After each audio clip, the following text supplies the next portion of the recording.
අද්විතීය 200 Mbps speed එකකින් ශ්‍රී ලංකාවේ වේගවත්ම සහ පුළුල්තම හෝම් බ්‍රෝඩ්බෑන්ඩ් සම්බන්ධතාවය වන SLT මොබිටෙල් දේශීය ෆයිබර් බලවේගය ඔබත් අදම අත්විඳින්න. හරිම සුළුයි.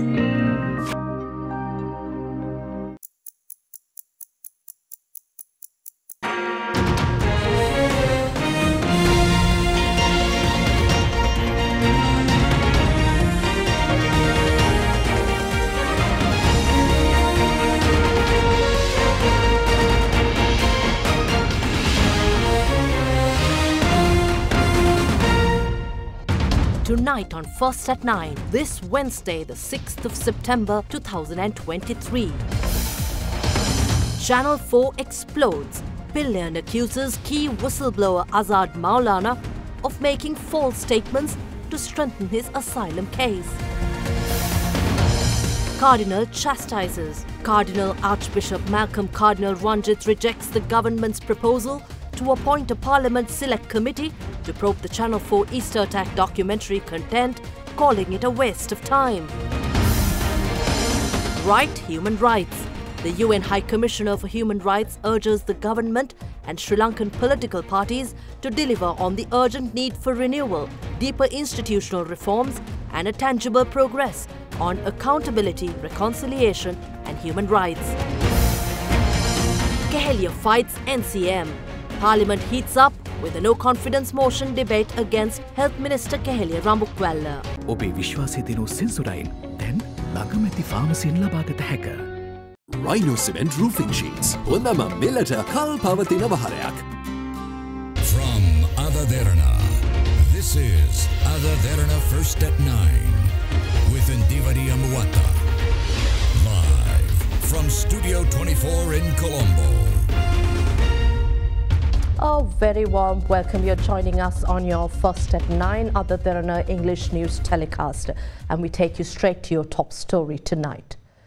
The UK's Channel 4 aired its controversial documentary on the Easter Sunday attacks, Sri Lanka's Easter bombings, dispatches today.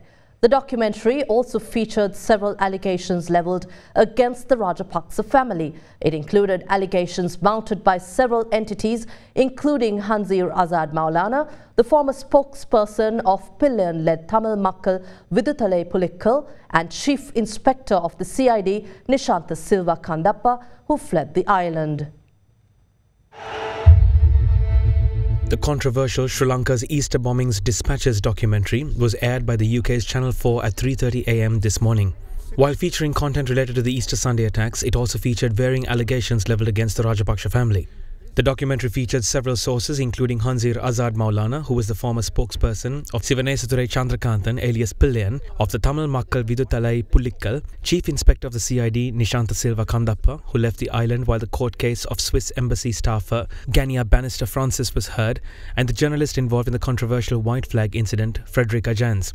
Lal Vikramatunga, the brother of murdered journalist Lasantha Vikramatunga, former Commissioner of the Human Rights Commission of Sri Lanka, Ambika Satgurunathan, former diplomat Sarath Kongahage, and Archbishop of Colombo His Eminence Malcolm Cardinal Ranjit were also featured in this documentary.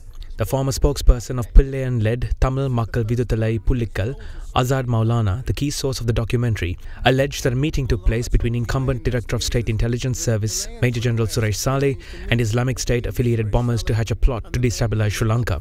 I knew the truth. Who's culprit? Who's men organized? Who's ordered? They plan years, 2-3 years. They plan and select a team, and very big plan. In the January of the 2018, Pillian told me, "You organize a meeting between Suresh Saleh and these people." After that, I give the information to that group to come to place. That's why I knew everything. I go to the place, big coconut farm. They come a white van. 6 people get down from the vehicle. Shiny Mulavi came and shake the hand and hug me and say salam. After that, introducing his brother, Shahra. The meeting gone long time. So meeting finished and Suresh Saleh told me, Rajapaksa need an unsafe situation in Sri Lanka. That's only the way to Kotabai become president. So this is the meeting between them, with the terrorist group and Suresh Saleh. The documentary also included a statement from His Eminence Cardinal Ranjit on an alleged plot to manipulate and assign political power. You have many such involvements of the top leadership in Sri Lanka were in a grand plot in order to gain power. Further, Chief Inspector of the CID, Nishantha Silva Kandappa, who fled Sri Lanka when the court case of Swiss Embassy staffer Gania Bannister Francis was heard, made his first appearance to the media since then via this documentary. Why are you not in Sri Lanka? I got the death threat to me and my family from the Army intelligence, Navy intelligence, and the former President Gotabaya Rajapaksa. The documentary, which also levelled allegations against the Rajapaksa family, featured statements of journalist Frederica Jans and Lal Vikramatunga, the brother of murdered journalist Lasantha Vikramatunga. I myself believe that Lasantha was infallible, that he wouldn't go like that. He was bigger than life. Meanwhile, as previously reported, Ben Dipher of Basement Films, which is the production company of the documentary on behalf of Channel 4, forwarded a letter to Major General Suresh Saleh on the 7th of August, outlining several allegations they plan to include about him, comprising the meeting that is said to have taken place in 2018 in a farm in Puttalam. In a response letter dated 9th of August, Major General Saleh categorically denied these allegations, stating he had no involvement whatsoever in the event mentioned in the letter forwarded by Basement Films. He stated that during the period in which the alleged meeting is said to have occurred, he was serving as a minister counsellor at the Sri Lankan diplomatic mission in Malaysia, which can be readily verified with the Malaysian authorities. Denying his presence in Sri Lanka when the Easter Sunday attacks took place, Saleh stated that he was in India from January 2019 to late November 2019 on a training program at the National Defence College, which can be readily verified with the Indian authorities. Further, he vowed to take legal action if the documentary airs any material connected to the Easter Sunday attacks, intentionally or unintentionally aimed at tarnishing his reputation without substantial evidence. Meanwhile, in a letter to Basement Films dated the 11th of August, General Saleh's attorney ordered the company to cease and desist from issuing any malicious and defamatory statements, causing damage to his client and threatening his life and safety. Meanwhile, State Minister of Rural Road Development Sivanaisathurey Chandrakanthan alias Pillan highlighted the need for an international investigation for the content of the Easter Sunday attack documentary aired by UK's Channel 4. In Parliament today, Pillan said he suspects that Maulana is trying to protect political and international forces connected to the Easter Sunday attack. நேற்று channel 4 தொலைக்காட்சி channel 4 வெளியிட்ட செய்தியிலிருந்து சொல்ல வேண்டியிருக்கிறது.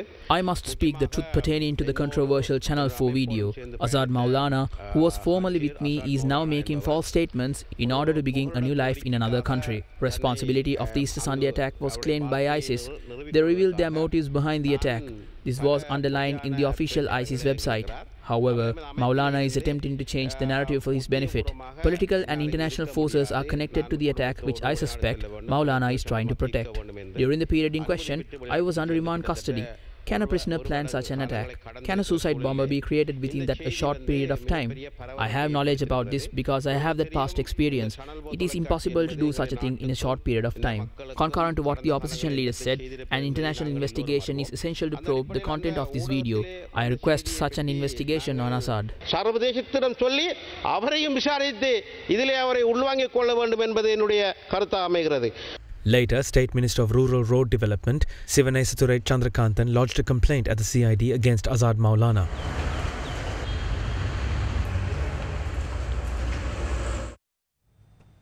Archbishop of Colombo, His Eminence Malcolm Cardinal Ranjit, rejected the government's plan presented by Minister of Labour and Foreign Employment Manusha Nanayakara in Parliament yesterday to appoint a parliamentary select committee to probe the expose aired on Channel 4. The Cardinal disparaged it as a waste of public funds and time, adding that such committee appointments would not lead to tangible results, instead calling for a transparent and broad investigation conducted by an independent international investigation team to probe the Channel 4 revelations. He further called on the government to suspend the duties of the high-ranking officials mentioned in the documentary in order to protect the transparency and independence of the international investigation. We note the notice given by the Minister Honourable Manusha Nanayakkara that a parliamentary select committee will be appointed to look into matters revealed by this program on the East attack. We wish to note here that in spite of the fact that from the day of these attacks, even though a parliamentary select committee and a presidential commission of inquiry as well as other committees were appointed to investigate these sad events and many recommendations were made by them, there have been no credible and positive action by the political authorities over these recommendations. In fact, the Parliamentary Select Committee was appointed during the time of the Prime Ministership of the present President, His Excellency Ranil Wickremesinghe. The present and the previous government paid only lip service to such findings. Truly, we have to note with sadness that no tangible and credible results might emerge from yet another such parliamentary select committee if it is only a matter of producing a report. In that light, appointing such a select committee will only lead to a waste of public funds and time and be an exercise of simply misleading the public. For this reason, we do not endorse such a strategy and reject that plan outright. What according to us needs to happen urgently is, number one, the holding of a free, impartial, just, transparent and broad-based investigation into what the Channel 4 television network revealed in its program, the alleged plot behind that tragedy, and all facts and a study of the persons mentioned in that program, especially with regard to their role in this mass murder. And also investigation should be carried out on the findings outlined in the various commission reports already presented and recommendations stated there need to be implemented fully. Number two, this investigation should take place through an independent international investigation team. Number three, that international team should be assisted by all those Sri Lankan officials of the CID whose services were originally sought by the government and who were transferred away from the investigations to other areas and posts by biased political authorities. Number four, since these fresh investigations need to be independent, all those officials who in the police and the intelligence services coming under investigation on this matter and who hold high positions presently should be suspended forthwith. And any such officials named in the Channel 4 program should move out of their present high positions in order to ensure the independence of the inquiry. Similarly, Mr. Nilantha Jayawardena, DIG of the police, presently holding the position of DIG administration and who had been found guilty by the Supreme Courts for culpable neglect of duties during the time of the East attacks and fined, and Mr. Deshabandhu Tennakon, DIG, whose neglect of duty during the same attacks had been cited by the Presidential Commission of Inquiry for disciplinary action, should both be suspended from service until the new inquiry is over. We sincerely hope that all those requests will be faithfully carried out by the Honourable President and the Government of Sri Lanka. Unless such a transparent and sincere investigation is launched, we do not feel that truth and justice will be meted out to the innocent victims of the 2019 East attack. We urge the President and the Government to launch such an investigation urgently so that their credibility with regard to justice for the victims will be safeguarded. We do not believe in mere promises, but we need action, an action that is absolutely independent, transparent and internationally monitored. We wish to urge all former and present-day officials in the police and intelligence as well as security services who are aware of other facts that may be relevant to the case to come out courageously in order to give witness to facts known to them relevant to the case. Coming up after this, we will be speaking to a national security specialist on the credibility of the Channel 4 expose. Coming up after the short break. To stay with us.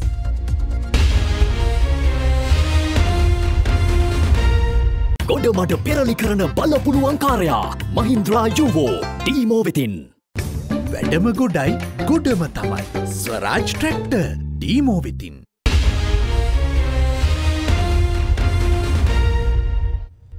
Welcome back to the news, and I'm joined by Professor Rohan Gunaratne, National Security Specialist, to discuss the credibility of the Channel 4 expose and details of the Easter Sunday attacks. He is the author of a new book on Sri Lanka's Easter Sunday massacre, Lessons for the International Community. A very warm welcome to you, Professor Gunaratne. Thank you for joining us. Thank you, Indivari. I think I'd first like to ask you what the government of Sri Lanka should do in order to respond to the Channel 4 documentary. Is it necessary for the government to respond, or are there investigations needed? Government should respond to the Channel 4 documentary because Channel 4 has the power to shape narratives and perceptions, whether we like it or not, whether the information in that documentary is credible or not. It has the capacity to shape public thinking. I propose three things. One is that government should ask New Scotland Yard to come to Sri Lanka and to give their expert opinion on the Easter Sunday attack. They can certainly interview anyone they want. They can review all the evidence, the material that has been subjected to investigation. Second is the government of Sri Lanka.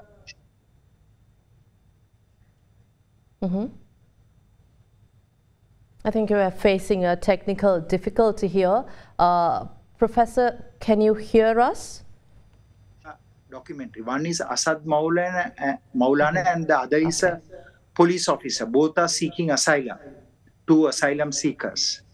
And the third is Sri Lanka should immediately formulate a legal and policy framework to protect its population from online falsehoods and manipulations, meaning from fake news. We need an anti-fake news framework so that this generation and the next generation will not believe in fabricated information. This is a global problem. It's not only in the case of Sri Lanka.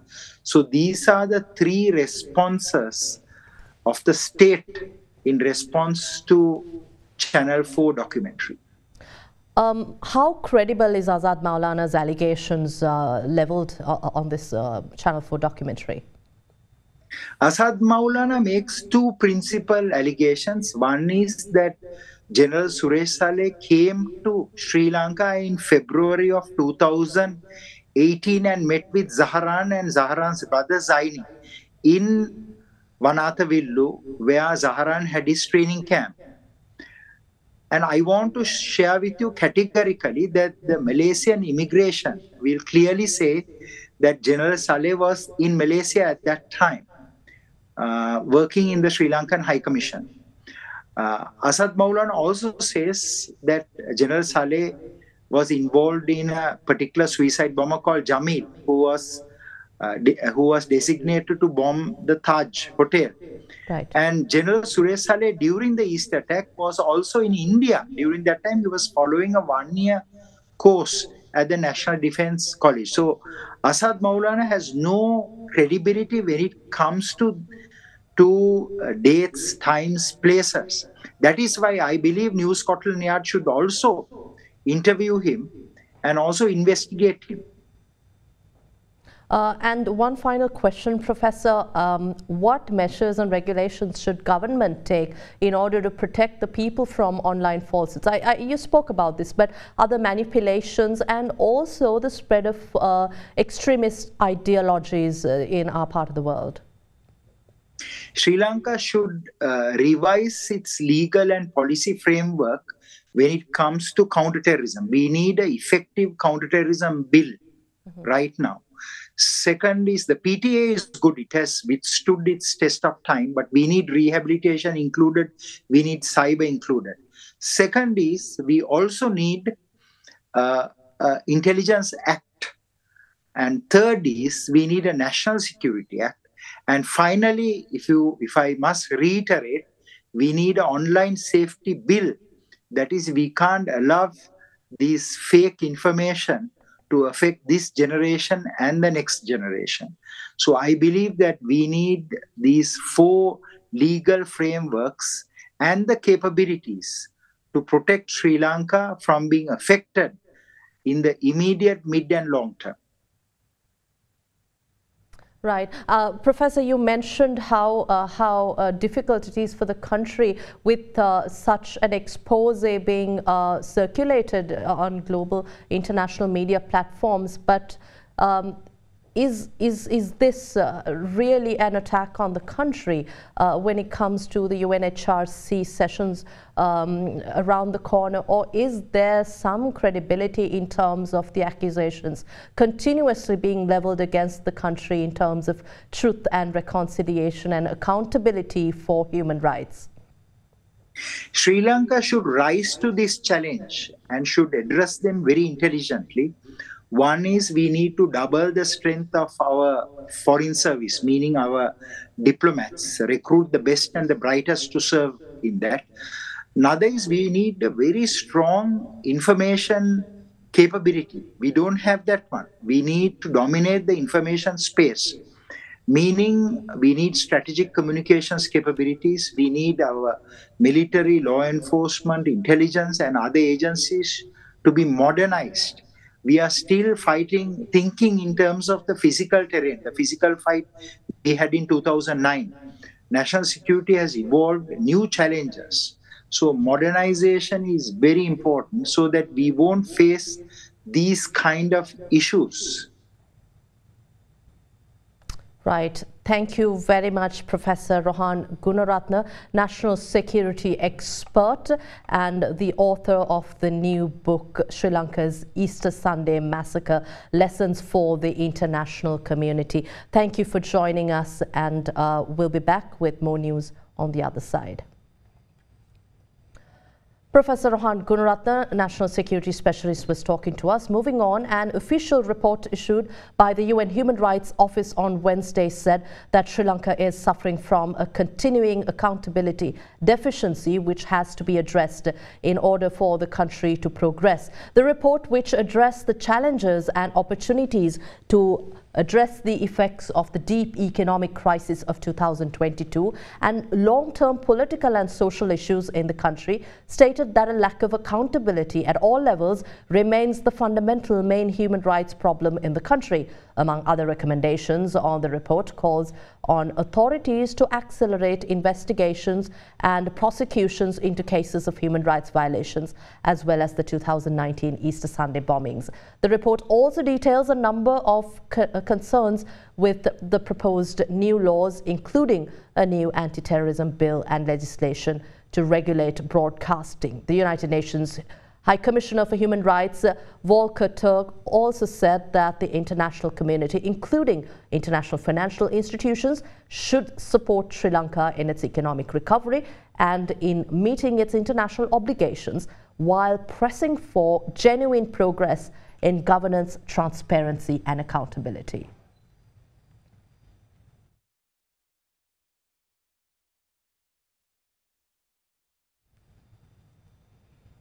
Moving on to other local news, the debate on the no-confidence motion brought by the opposition against the Minister of Health, Keheliya Rambukwella, commenced in Parliament today. The vote is scheduled to be held on Friday, the 8th at 5 p.m. The action by the opposition came following deaths reported in state hospitals on the alleged claim that the cause of death was due to substandard medicines imported by the government on emergency purchasing basis to address the shortage of medicines in the country following the economic crisis. Opposition leader Sajith Premadasa first mentioned bringing in a no-confidence motion against Minister of Health Keheliya Rambukwella on the 18th of July. The motion was brought in by the opposition following several allegations against the minister following a severe shortage of medicines and medical supplies in Sri Lanka. Further, allegations claimed that deaths in the recent past were due to the administration of substandard medication at various hospitals in the country following the emergency procurement of medicines.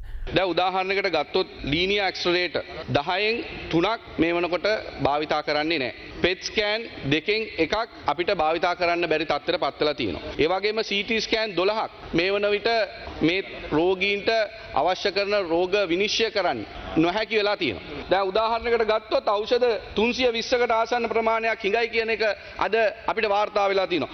හැමතිතුමා ඇවිල්ලා කිව්වා මේ බාල බෙහෙත් කියලා එකක් නැහැ. එතුමාට කවුද මේවා කියන්නේ? අපේ අධ්‍යක්ෂක ජනරාල්. එයා වෛද්‍යවරයෙක්නේ.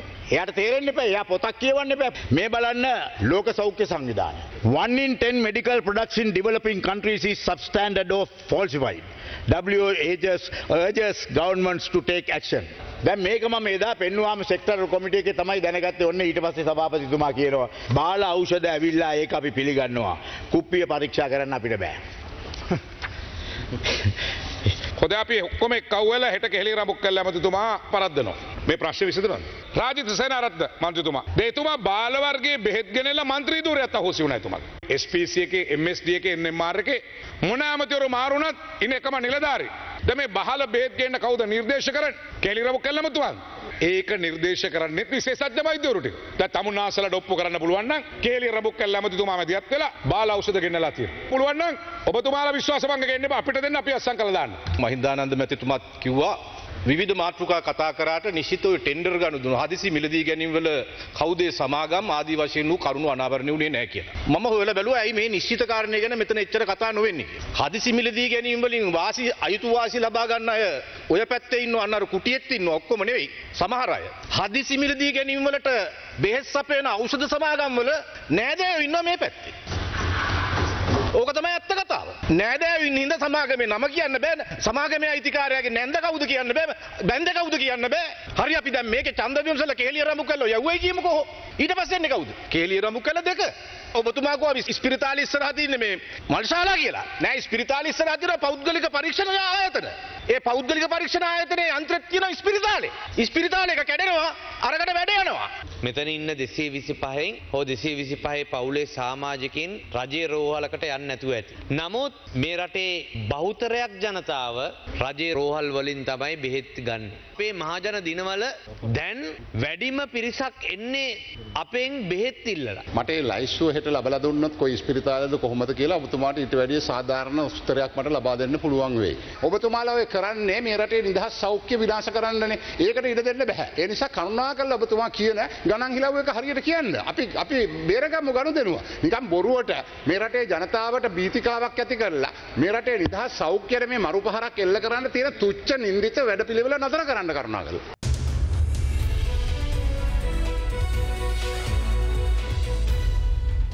Welcome back. We take you to business news.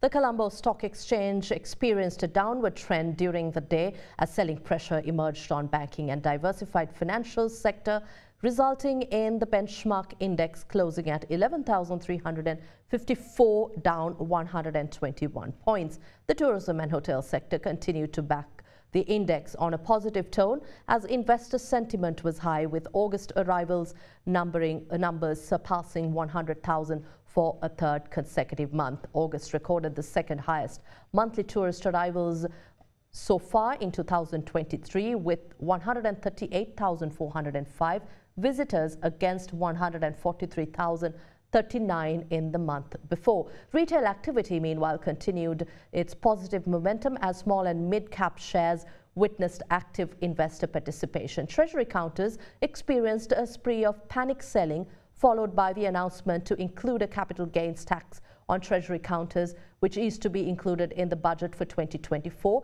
along with surprises yet to be disclosed. Market turnover was recorded at 2.3 billion rupees, 24.5% lower than the monthly average of 3 billion.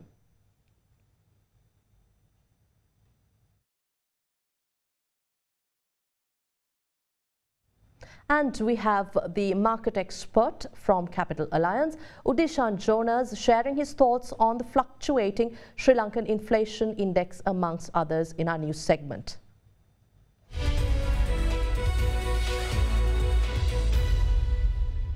Inflation for the month of August came in at 4%, lower than the central bank's usual threshold of 5 to 7%. And this was mainly because of a slight reduction in food prices during the month, and also because of the large base effect stemming from the higher prices that prevailed during August 2022. As a result, we also saw the central bank governor stressing on the fact that there is a possibility of further reduction in terms of policy rates that could happen over the next couple of months, and also an uptick in terms of credit or demand for loans, which could materialize in the coming months with the reduction in terms of interest rates that we've seen over the last few weeks.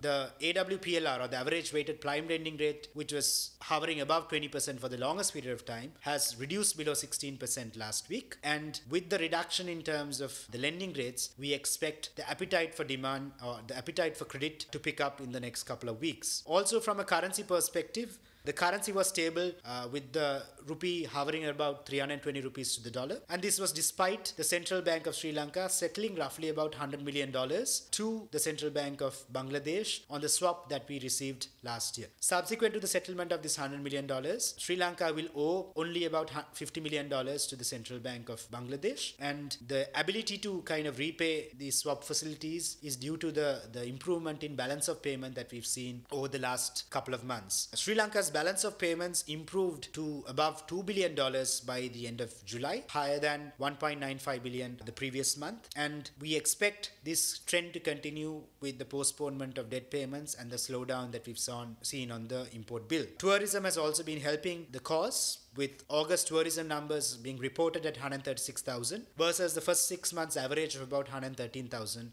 arrivals. From an interest rate perspective, we saw the treasury bill rates remaining flat, but going into the next couple of weeks, with the Parliament likely to approve the domestic debt restructuring in the next couple of weeks, we expect the completion of the program to take place by the end of the month, which will result in a reduction in terms of the risk premium attached to treasury bills and treasury bonds. And as a result, we expect the trend in terms of interest rates reduction to continue over the next couple of months.